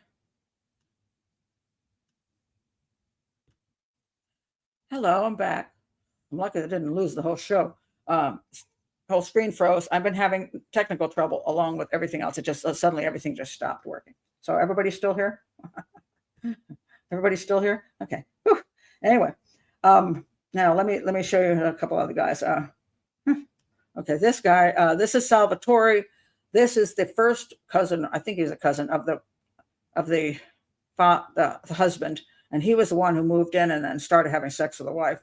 And then we have Francesco, who is theoretically who they thought killed them because he was kind of like really pissed off when she dumped him and went for the outsider. And so the theory is he's really behind it all, and he shot them, and then he gave the gun or whatever to the husband, and then the husband got in trouble. So supposedly it's because he had gun residue on him. I don't know. It's hard to say. And then we have this is okay. So this is Pacciani. He was a part of the Snack Buddies. All right. So basically, they thought they were involved in a huge satanic cult. Just stupid. I mean, I'm not going to waste my time with it. It was ridiculous. Oh, this is a painting he supposedly did, but it wasn't his painting. Actually, it was somebody else's painting. So it says some creepy things. So that doesn't make you a serial killer. Then this is one of the picnicking friends, the snack friends. And he was I think he was either slowest. No, he wasn't a slower guy. No, he's one of them. And then there's a guy named Miladi who was kind of not very bright and said the other guys did it, and very inconsistent stuff. Then they went on to, they thought this guy, Narducci, that he was drowned and he was probable suicide later ruled a murder, and he was supposedly involved in this huge conspiracy theory. And this guy too, he's on trial. He was on trial for masterminding 5 of the double homicides because there was all some big, huge satanic-y thing. Yeah, just crazy, just nuts. And also the guy. Let me tell you who the guy is. You'll appreciate this. So let me go. I'm not going to get into the silly snack buddy stuff. Satanic cult thing. Okay, let's see. So much of that. Oh, Narducci was a secret society based on Monty's statements. That's one snack guys. He said one of these doctors was the instigator. And so they decided that he was supposed to be involved in this thing. Some big, huge conspiracy thing of stealing body parts and everything. And one of the guys involved was the prosecutor, Mignini. If you remember him from the Amanda Knox case, he was the one that said she was involved in a satanic thing. So he's my opinion, he's a massive conspiracy theory, just throwing out everything, and like 20, 30 people involved. He's one of those that he shouldn't be working in the field. Now, mind you, I personally do not find Amanda Knox totally innocent. So you can check my thing out on that. She said enough things, and the scene there were more than one person at the scene, although I don't think it was what he said happened. I don't think happened. So, but he's a character. And then, here's the Zodiac killer thing. There was in 2017, journalist Francesco Amicone. He thought there was a connection. I'm going to look at this. Where do you think the connection came in? I don't know. It's just too stupid. I can't do it because it's just too stupid. So now let's go to a more reasonable suspect. And why I think maybe this guy's it makes more sense, although I have issues with it. Okay, so we have, so Douglas Preston. So we're back to our authors. Douglas Preston, along with Italian journalist Mario Spezzi, suspected Antonio Vinci of being the monster of Florence, the unidentified serial killer behind at least 16 murders, or maybe just 14, because that first one he could not have done because he was 9. So no, he didn't do that.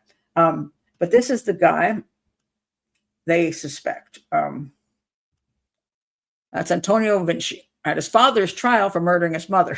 So anyway, a nice group of people. I'm telling you, there he is. Anyway, so apparently his mother, at some point, they thought the mother committed suicide, but then it turned out he probably was murdered. And so he shows up at this trial, and it's not very much. He doesn't like his father, so he didn't help his daddy out. I can't remember if his dad got off of that. I think he might have gotten off and didn't get convicted. But anyway, their theory is this. They linked the killings to the 1968 double homicide of Barbara Locci, the promiscuous woman from a Sardinian immigrant family in Florence, and her lover Antonio Lobianco. That crime used the same Beretta 22 caliber pistol, later ballistically matched to all the monster murders, as long as there wasn't anything shady going on with the fact that they were missing and then showed up in a file. As long as there's nothing shady there, then the same gun was used. Loci's husband, Stefano Mele, was convicted but claimed accomplices from his Sardinian clan, including the Vinci brothers Francesco, Salvatore, and Giovanni, all who have been her lovers. Oh, Giovanni, too. I forgot about him. All right. But Antonio Vinci, the youngest brother, emerged as a prime suspect for a number of reasons. Okay, the youngest brother. I thought he was the son of Salvatore. That's not quite right here. Anyway, he was born in 1959. So in 65, he would have been, according to this, 6. There's a bunch of some of this is Grok, and some of this is their book, and some of it I can't remember which one was which. The Vincis were a tight-knit, violent Sardinian group known for pimping, theft, and intra-family sexual abuse. Salvatore, here we go. Antonio's father was a prime suspect in the 1968 killing. Right, Salvatore. That was one of them that had sex with the woman. And also had a suspicious history and unexplained death of his wife in Sardinia. Spezzi speculated, that's the journalist, okay? The journalist, not the author of this book, but the journalist who also authored the book. Speculated Antonio stole the murder weapon, a Beretta, from his father's home during a 1974 break-in.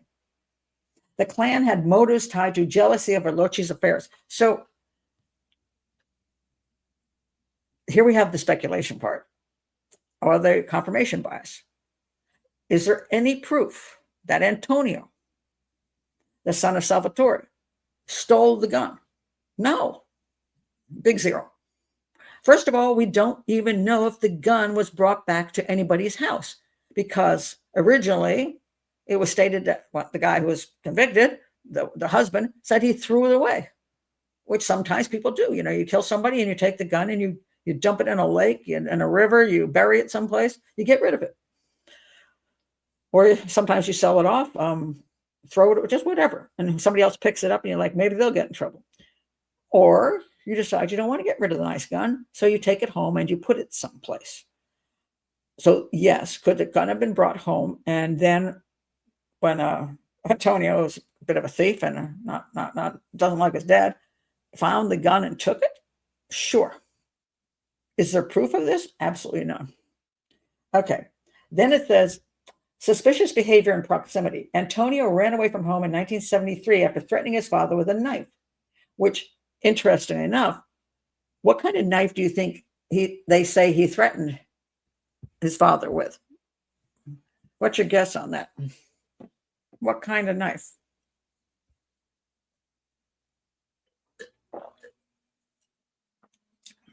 I'll see who's been listening.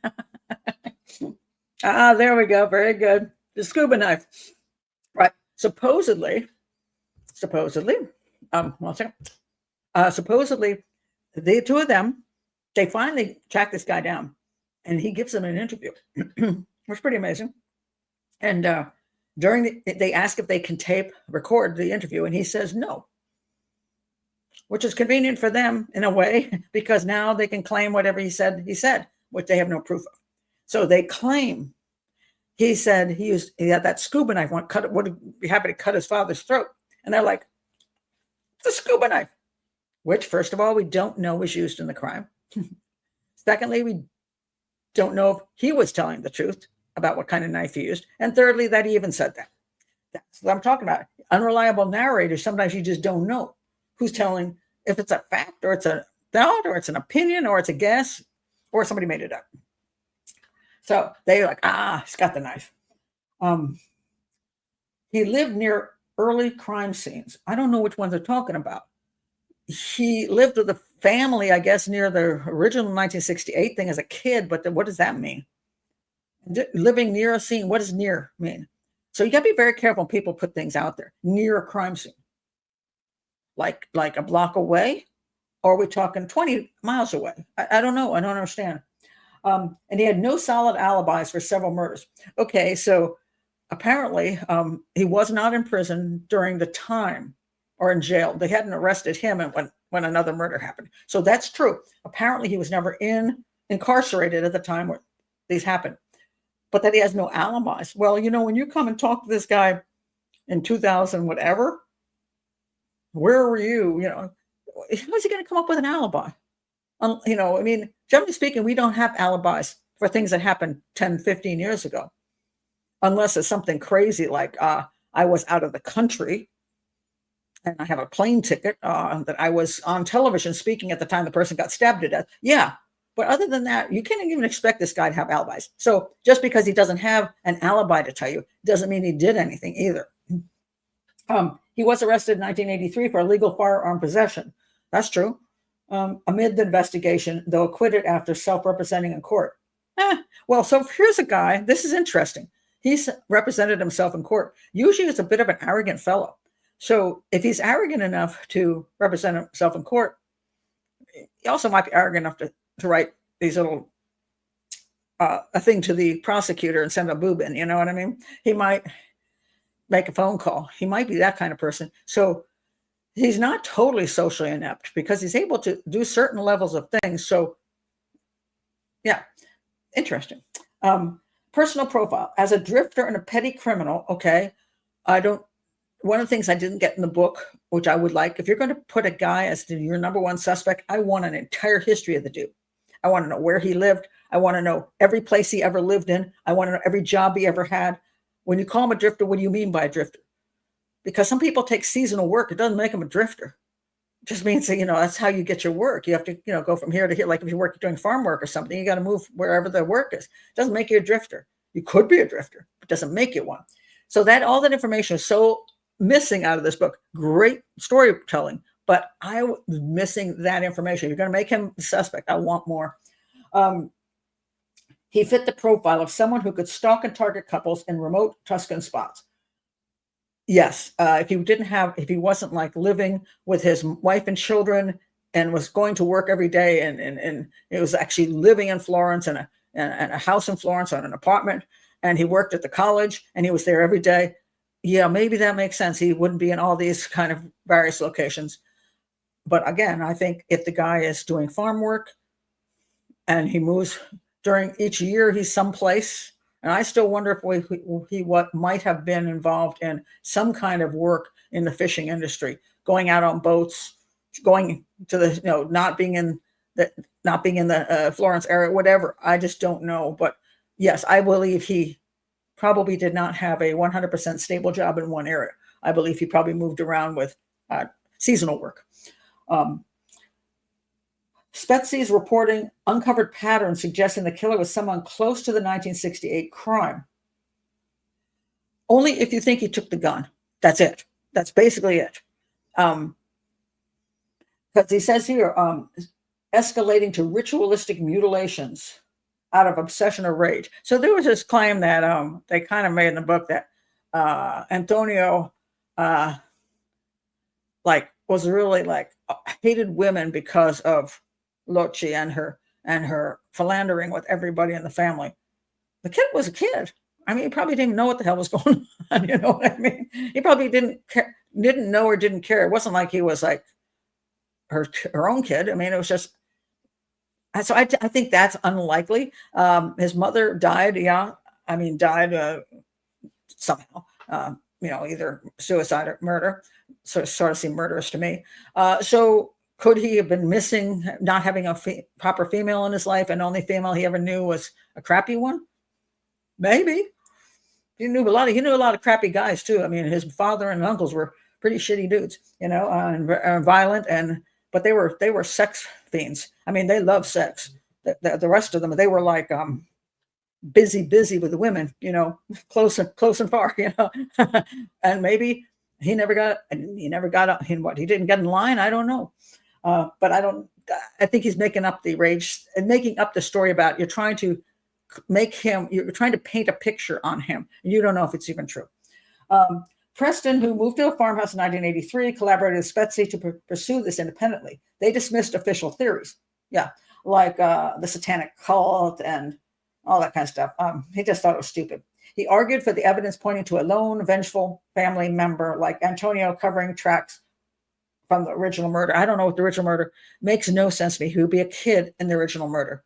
So he might have been around and he might have stolen the gun from the original murder, but I don't think it has anything to do with the original murder. Now you could say maybe he got the idea of killing two people at once because people in his family killed two people at once.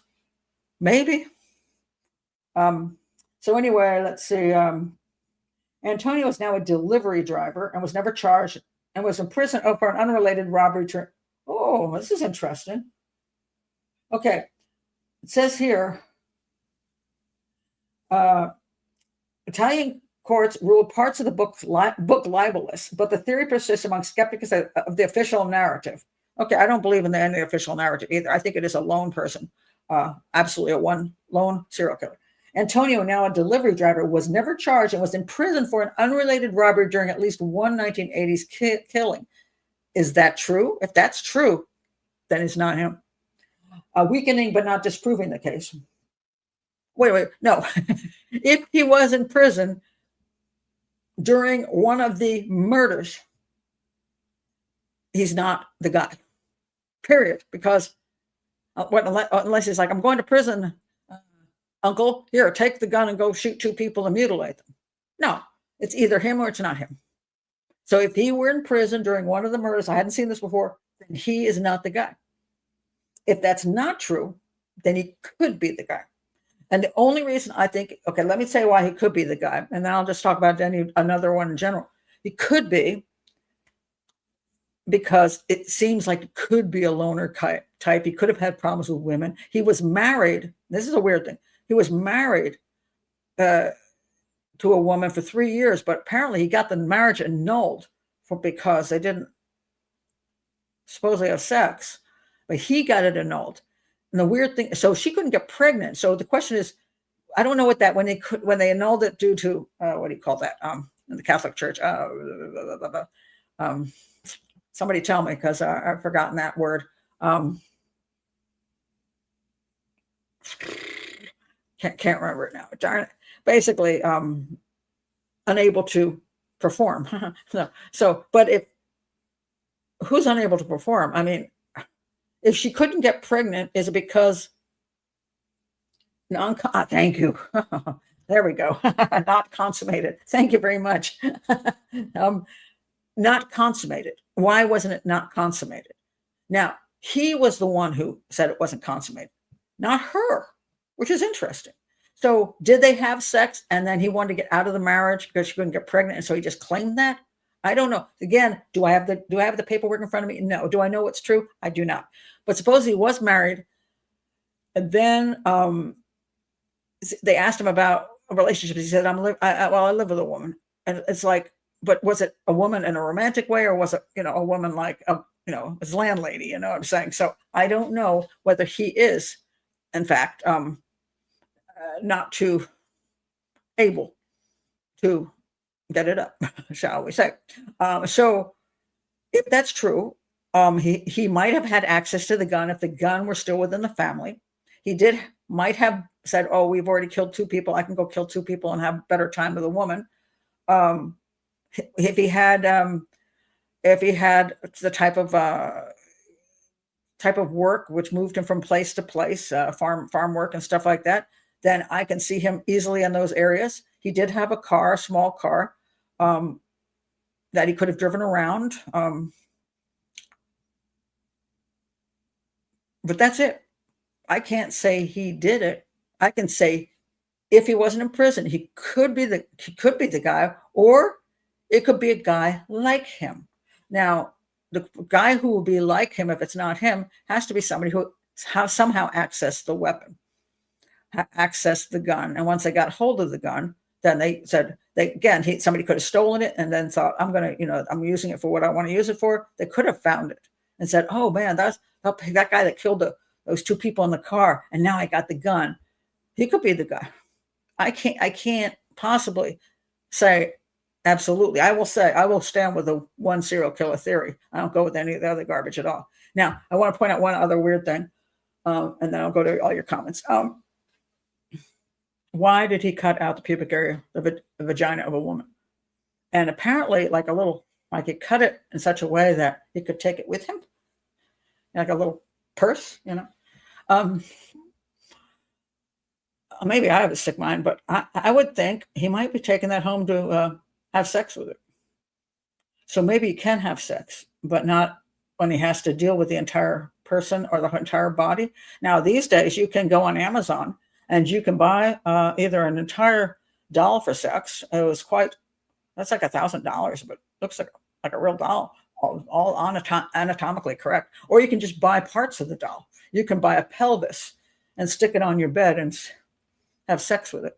And it's pretty appalling that it's on Amazon. So all your children can go and if you put sex doll on Amazon or whatever, you can get 100 of these things. And some of them are just that part. So you don't have to deal with the whole body. Maybe some people don't want to have to deal with even the concept of having a human being, in their arms. So maybe they just want the part. So he might not be totally impotent. He maybe took that little part home and enjoyed it for as long as he could. Maybe the sheep in the area were tired of him. I don't know, but he could have taken that home. And then he obviously had to do something with it at some point. And he also took a few other items, little trinkets and things like that. So he did have his little souvenir things. But I would think that's not unreasonable to think he might. That's gross. Well, if you go on Amazon and see all those things there, you're going to be grossed out beyond belief. I mean, it's pretty sad. It's pretty sad. But if you can't get a date or you don't want to bother, because too much work, or you don't want to have to be in a relationship, or you don't want to have to talk after you're finished, just go buy a doll or part of a doll, a body part, put it in your bed, and you can have your fantasy. But, back in the day, at the time that these women were being mutilated, those fake body parts did not exist. So you couldn't go to Amazon. So if you wanted something like that, you had to guys could be pretty resourceful. That's why they enjoyed the fields. Some of them created things, with meat, stuff like that, to satisfy themselves. They found ways, but maybe this was this guy's way. Don't know. But a disturbed human being, absolutely. Would he show all that disturbing behavior on a daily basis? Some just seem a little odd, because there's a lot of people who do disturbing things and that go to work in the morning, so but I would love to have seen all the people that they had looked into, and I'd love to know more about Antonio. The other one I want to mention, so if he committed that, let's go back. If he committed, he couldn't have committed the first crime because he was like a kid, right? But if he committed the first absolute monster crime, he would have, first of all, he had to be up in over in that right-hand corner, way up there is where that first true monster double murder was. He had to be way up there. I don't know if at 14 years old, had any reason to be way up there. I don't know whether he would have access to a car, or somebody else would have a car that he could, get a ride and then, hang out in the woods or whatever the heck. That crime, the person did not remove any body parts. That was a pickerism thing, like 96 stab wounds. That could be a sign of a younger person, an enraged younger person who isn't quite ready to do the other stuff. So it's possible. Is it overly probable? No, I would lean towards somebody at least hitting at least late teens, not early teens, maybe 20, 19. I just guess a little bit older to be able to shoot them down and then drag them out and do that. That's quite a lot, even for a 14-year-old. Of course, he's been around a whole bunch of horrible people. Maybe he's seen a whole bunch of stuff. Maybe that is where he's at. We do see some cases today where you have 13, 14-year-olds luring people into the woods and stabbing them to death. So I can't rule it out. I just find it unlikely. And then the next one was another 7 years. So then he would be more like 21. So for the next one, and which was more, more what the monster became, eventually. So um, could it be him? Yes. But I have no, I'm not like them and have any absolute belief that it is. But I would keep him on the suspect list unless he was in prison. If he was in prison for one of those, I don't know. I can't trust what's being said. So they could be sitting there going, that's a complete lie. He was never in prison. That's why he could do it. Um, I but I don't know. Let me go check some of your comments.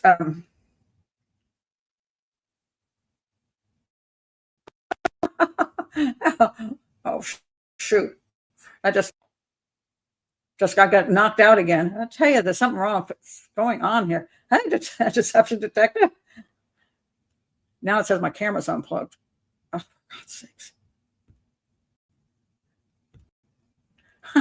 What in the world is going on? Now you see my green screen. This is crazy. I've been having nothing. I'd say nothing but horrible technical problems. It's been nuts. That's it. I can't even pull the pictures back up. It's bizarre. Wow. Yeah, I don't know. The whole StreamYard is down along with it.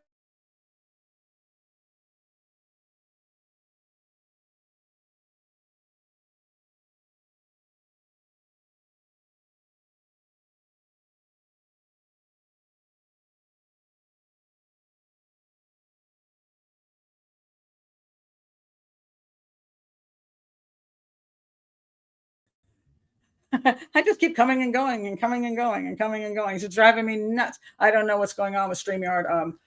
Uh, I haven't had any problem until I started doing this particular show, and um,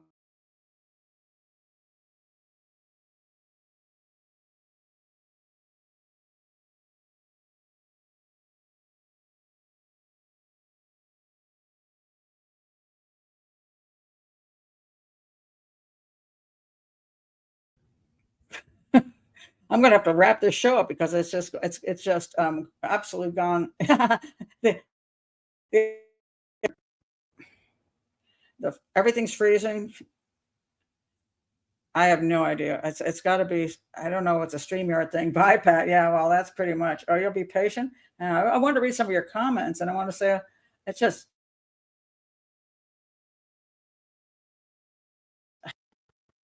Oh, Lord. And I'm plugged into the internet, so I have no idea why this is happening at all. I'm glad the show. Say I've gotten through most of it.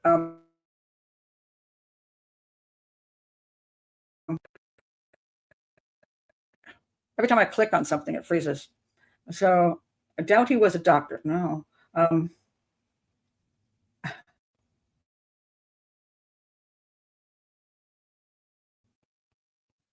really?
I don't even know if you can hear me. Can you even hear me? Yeah,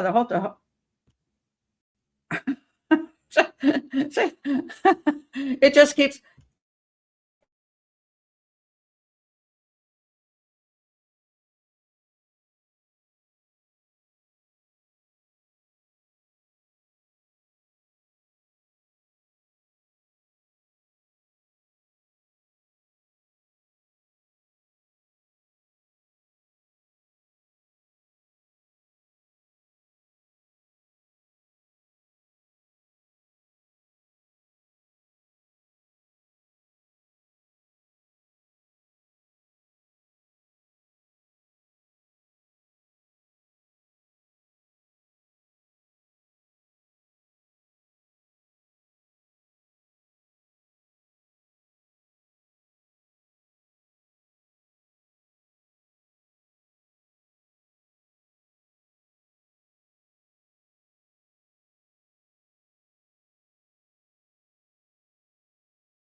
I'm back to say goodbye.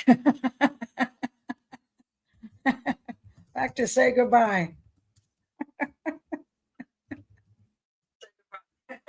Wait a minute. Now I'm over here too. Yeah. Well, I better end this before it just keeps going on and keeps freezing and not doing anything.